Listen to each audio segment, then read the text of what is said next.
Dear students, welcome to the lecturer group. आज का हमारा टॉपिक है status of virus in classification. मैंने इसके नोट्स जो हैं वो बनाए हैं, तो अब हम इसको नोट्स से जो शॉर्ट पॉइंट्स में याद करेंगे वो आप लिख भी सकते हैं और उनको इजीली रिवाइज भी कर सकते हैं। तो चलते हैं नोट्स की तरफ।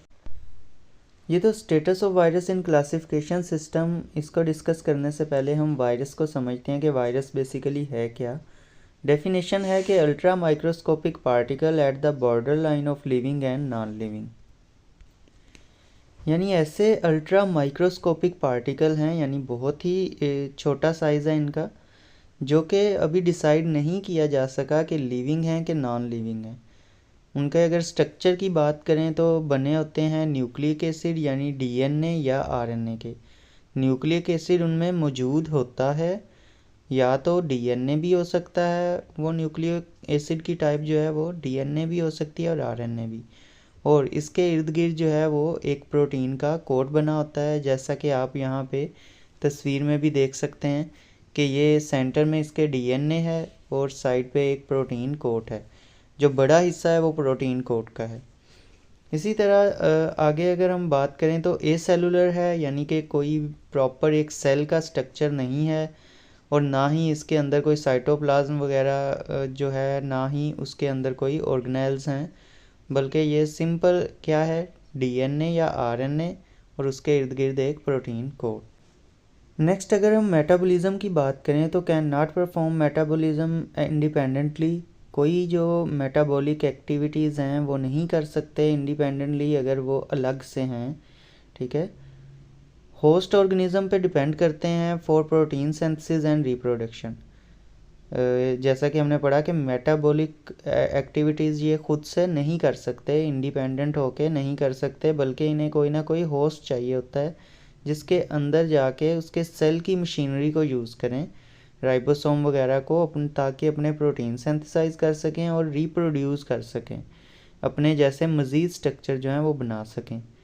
यानी कि अगर सेल से बाहर हैं तो ये ए सेलुलर हैं, इनमें कोई जो आप लाइफ वाला करैक्टर है, जैसा कि रिप्रोडक्शन भी है, रेस्पिरेशन भी है, ठीक है।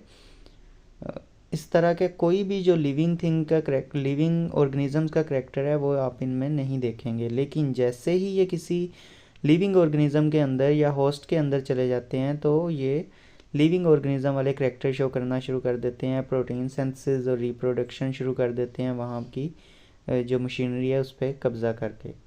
क्लासिफिकेशन की बात किया करें तो अभी जो है वो किसी क्लासिफिकेशन सिस्टम में जो है नहीं इनको प्लेस किया गया, इवन किसी डोमेन सिस्टम में भी इनको प्लेस नहीं किया गया, क्योंकि इनमें कोई ख़ास ऐसे करैक्टर नहीं है जो कि ये डिसाइड कर सकें कि इनको किस डोमेन के अंदर प्लेस किया जाए।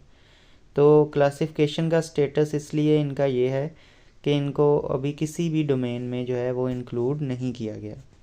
नेक्स्ट हमारे पास टॉपिक है प्रियॉन्स और विरॉइड।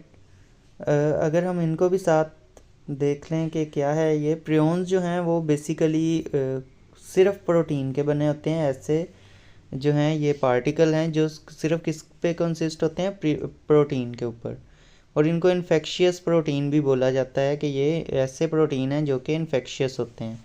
मोस्टली प्रियॉन्स और विरॉइड का जो है वो डिफरेंस आता है, तो इतना इनके बारे में डिटेल में नहीं पूछा जाता, ना इतना अभी इनको डिस्कस किया जाता है। बस यही आपने मेन बताना होता है कि प्रियॉन्स जो हैं वो प्रोटीन के बने होते हैं और ये इन्फेक्शियस डिजीज़ काज करते हैं और सर्टन कैंसर्स भी काज करते हैं। इसी तरह अगर विरॉइड्स की बात की जाए तो वो सर्कुलर आरएनए के बने होते हैं, ठीक है, सिंपल सर्कुलर आरएनए। अगर हम एक वायरस की बात करें तो इसमें तो डीएनए भी होता है और प्रोटीन कोट भी होता है, लेकिन प्रियॉन्स के अंदर सिर्फ प्रोटीन कोट और विरॉइड के अंदर सिर्फ आरएनए, नो प्रोटीन, ठीक है। Compose of circular RNA that cause infectious disease in plant. Viroids जो हैं वो मोस्टली डिजीज़ काज करते हैं प्लांट्स के अंदर, प्रियॉन्स जो हैं वो मोस्टली जो है एनिमल्स के अंदर जो हैं वो इन्फेक्शन काज करते हैं।